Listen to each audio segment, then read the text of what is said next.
E aí, pessoal do YouTube, bem-vindos a mais um vídeo. E no vídeo de hoje, seguindo a série, conforme vocês podem ver aqui, a minha imagem, estou vendado.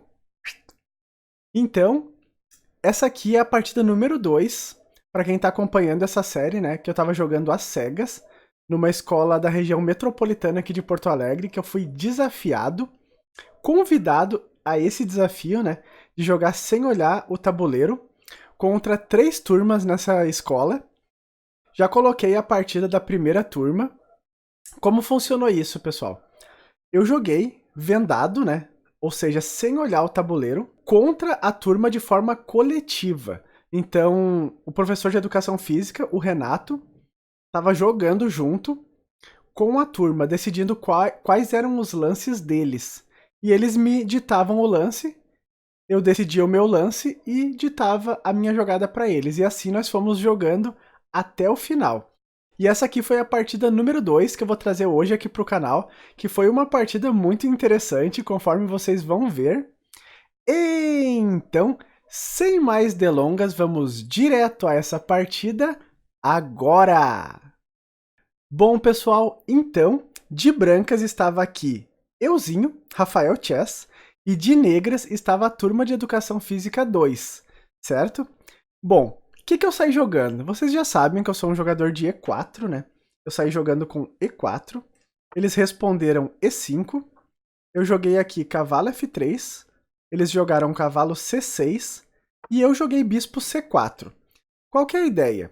Não é uma jogada que eu jogo com muita frequência, o bispo C4, mas nessa partida especificamente, essas partidas às cegas, eu joguei todas elas com o bispo C4, porque a minha ideia é tocar rápido aqui no ponto de F7 e começar a criar alguns temas de ataque. Porque, como eu comentei no outro vídeo, as partidas às cegas não era interessante para mim, tá? Especialmente deixar a partida muito longa, porque começa a ficar muito difícil de memorizar. Então eu queria fazer partidas de ataque e de ataques um pouco mais acelerados, certo? Então a ideia do bispo C4 foi justamente essa. Eles responderam aqui A6, que é uma ideia interessante. Eles estão querendo jogar aqui com B5 para incomodar assim o meu bispo de C4.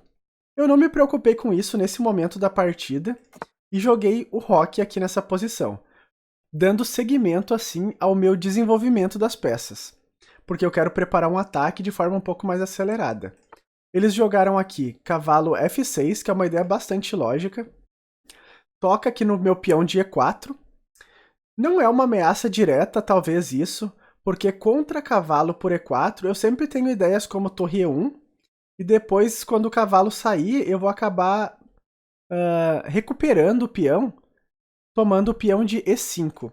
Então, isso são linhas da Rui Lopes, da Italiana, que é uma abertura que nós estamos seguindo aqui. São bem comuns, tá? Então, não precisa ter uma preocupação com a tomada do peão de E4.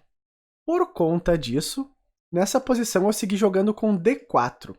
Eu não dei bolas aqui, né, pro peão de E4, que está sendo atacado.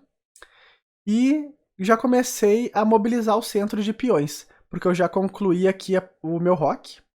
E agora eu quero abrir linhas para desenvolver o meu bispo, para tirar o meu cavalo e colocar as minhas peças para jogar. Essa era a minha ideia nesse momento da partida, né? Então aqui eles jogaram B5, que é a ideia que eles estavam demonstrando, né, com o A6. Eu segui com o bispo B3, retirei o meu bispo do ataque. E eles seguiram jogando nessa posição com bispo D6, que é uma jogada talvez um pouco curiosa. Por que eu digo isso?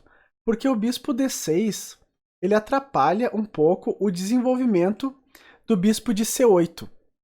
Porém, nessa posição, a ideia deles, com o bispo D6, é seguir desenvolvendo o bispo por B7 e colocar o bispo nessa diagonal aqui. Então, por conta disso, o bispo D6 faz mais sentido. Embora seja uma jogada curiosa, porque não está dentro dos nossos padrões normais, né, de desenvolvimento. Talvez o mais normal nessa posição seria eles terem jogado com bispo E7 mesmo e seguido assim.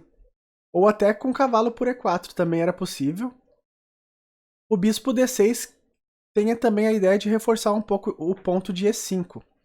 Mas nessa posição, eu segui jogando aqui com D por E5, que eu acho que foi uma jogada boa, porque começa a criar uma tensão, eles ainda não conseguiram concluir o desenvolvimento, e eu tô dando um garfo aqui, no bispo e no cavalo, então eles precisam tomar esse peão com alguma peça. Eles fizeram bispo por E5, e agora eu quebrei o par de bispos deles, né? Eu joguei cavalo por E5, e eles jogaram cavalo por E5. Bom, a partida tá tensa, mas eu já tô bem satisfeito com a minha posição nesse momento. Então, claro, eu não tava enxergando nada, né? Mas eu tava vendo que eu ia ter uma mobilização boa no centro com a jogada F4, que foi a jogada que eu fiz agora. Então eu toco o cavalo e crio um centro forte de peões aqui. Estão vindo jogadas como cavalo C3, né? E a minha dama tá, talvez em alguns momentos, indo para algumas casas mais ativas também, porque a posição tá bem aberta para a dama. Então eu posso ter algumas jogadas de ataque breve, que era a minha ideia. Então, criar posições de ataque rápido no início da partida. E essa posição especificamente está parecendo que vai tender a isso. Então, como que as pretas responderam aqui? Eles já têm problemas com os cavalos, né? Os peões começam a apertar muito essa cavalaria aqui. Eles jogaram aqui cavalo C6, saindo do ataque, e permitiram que eu jogasse agora o E5, que é uma jogada forte, porque limita bastante o cavalo de F6. Então, o cavalo não tem casas ativas aqui pra frente, que estão controladas. A casa de E4 não tá controlada, tá? Mas é uma casa perigosa pro cavalo.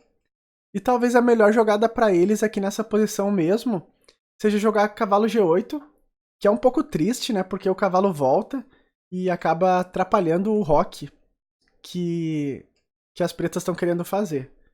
Nessa posição, eles jogaram cavalo E4, que é um lance muito perigoso, porque permite uma jogada muito forte para as brancas aqui.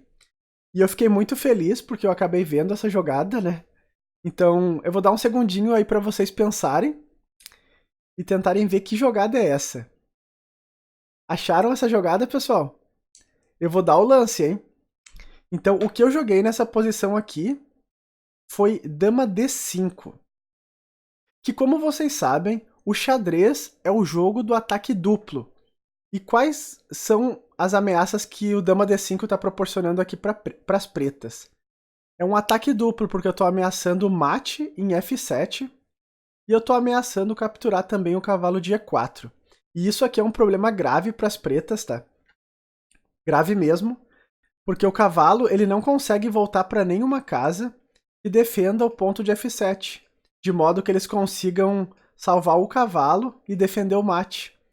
Então as casas que o cavalo poderia voltar para defender o ponto de F7 seriam G5, que está controlada pelo peão de F4, ou D6, que está controlada pelo peão de E5. Nessa posição, eles cometeram um erro grave, que custou a partida, né? Eles jogaram aqui F5, defendendo assim o cavalo de E4, mas proporcionaram ao mesmo tempo o dama F7, que foi mates com tomates já no início da partida. Então eu acabei ganhando essa partida com um ataque, né? Um ataque acelerado, e eu ou aplicava o checkmate ou capturava o cavalo. Então a partida acabou tendo o desfecho que eu queria, né? Que foi um desfecho de ataque rápido já no início do jogo.